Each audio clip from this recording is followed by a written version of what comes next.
Bismillahirrahmanirrahim. Assalamualaikum warahmatullahi wabarakatuh. Pada kesempatan kali ini saya akan menyampaikan sebuah materi tugas UTS mata kuliah Ilmu Komunikasi Prodi Komunikasi dan Penyiaran Islam Universitas Muhammadiyah Metro. Dosen pengampu Haryanto M. Sosi. Di sini saya akan menyampaikan tugas materi tentang macam-macam komunikasi.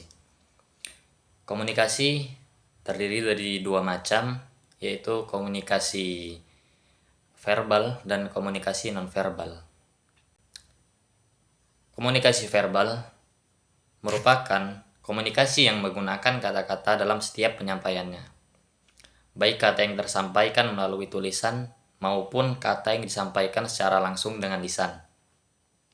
Komunikasi verbal memiliki peranan penting di tengah masyarakat, kan jadi bentuk komunikasi yang mudah diterima dan disampaikan di berbagai lapisan masyarakat. Lambang yang paling sering digunakan dalam komunikasi verbal adalah bahasa. Mengapa bahasa? Bahasa berperan penting di dalam komunikasi verbal karena menjadi satu-satunya alat yang mendukung terlaksananya komunikasi verbal tersebut. Dalam komunikasi verbal, bahasa berperan penting sebagai media untuk mengorganisasikan pesan-pesan secara sistematis melalui kata-kata yang dipahami oleh kedua belah pihak antara komunikator dan komunikan. Ada beberapa kedudukan bahasa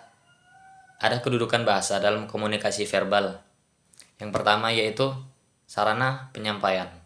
Bahasa sebagai sarana penyampaian memungkinkan seseorang untuk menyampaikan ide, perasaan dengan cara yang dapat dipahami oleh orang lain. Bahasa juga membantu dalam menyusun pesan secara struktur dan jelas, sehingga apa yang disampaikan bisa diterima dengar atau membaca. Yang kedua yaitu alat interaksi sosial. Bahasa sebagai alat komunikasi verbal memungkinkan terjadinya interaksi antar individu. Dengan bahasa, manusia dapat berhubungan satu sama yang lain, berbagi pengalaman, dan menyampaikan maksud dalam berbagai konteks sosial. Percakapan sehari-hari, pidato, diskusi, atau debat, bahasa menjadi jembatan yang menghubungkan individu atau kelompok. Yang ketiga yaitu bahasa sebagai pembentuk makna dan pemahaman. Bahasa tidak hanya menyampaikan informasi, tetapi juga membentuk cara orang memahami dunia di sekitarnya. Melalui bahasa, manusia dapat memberi makna pada peristiwa, konsep, dan benda di sekitarnya. Dalam komunikasi verbal, penggunaan kata-kata yang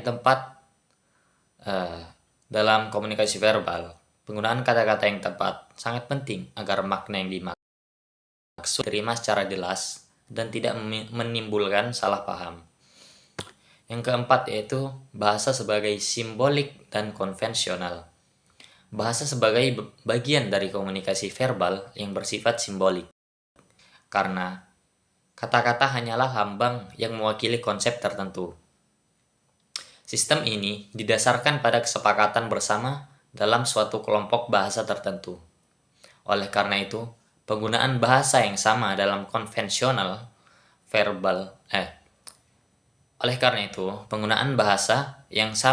komunikasi verbal memudahkan proses komunikasi karena kedua belah pihak sudah memahami lambang-lambang yang digunakan. Yang selanjutnya yaitu komunikasi nonverbal. Komunikasi nonverbal merupakan suatu bentuk komunikasi yang menggunakan lambang selain bahasa. Sumber komunikasi nonverbal bisa melalui kial, isyarat dengan anggota tubuh seperti mata, bibir, mulut, tangan, dan jari. Ini sudah masuk ke dalam komunikasi nonverbal, di mana pergerakan mata bisa memberikan makna tanpa harus melalui bahasa. Komunikasi nonverbal memiliki peran penting dalam memperkuat, melengkapi, atau bahkan menggantikan komunikasi verbal. Berikut ada beberapa peran komunikasi nonverbal. Di antaranya yang pertama yaitu mengungkapkan emosi dan perasaan. Komunikasi nonverbal seringkali menjadi cara untuk menyampaikan emosi dan perasaan. Ekspresi wajah seperti senyuman, cemberut, atau tatapan mata bisa menyampaikan lebih banyak tentang perasaan seseorang dibandingkan kata-kata. Gerakan tubuh atau postur tubuh juga bisa menunjukkan tingkat nyamanan atau ketidaknyamanan seseorang dalam situasi tertentu. Yang kedua itu menggantikan pesan verbal. Dalam situasi tertentu, komunikasi nonverbal dapat sepenuhnya menggantikan kata-kata. Misalnya, anggukan kepala sebagai pengganti kata ya atau melambaikan tangan sebagai isyarat selamat tinggal. Tindakan ini juga memungkinkan komunikasi terjadi bahkan ketika kita berbicara atau tidak memungkinkan atau diperlukan.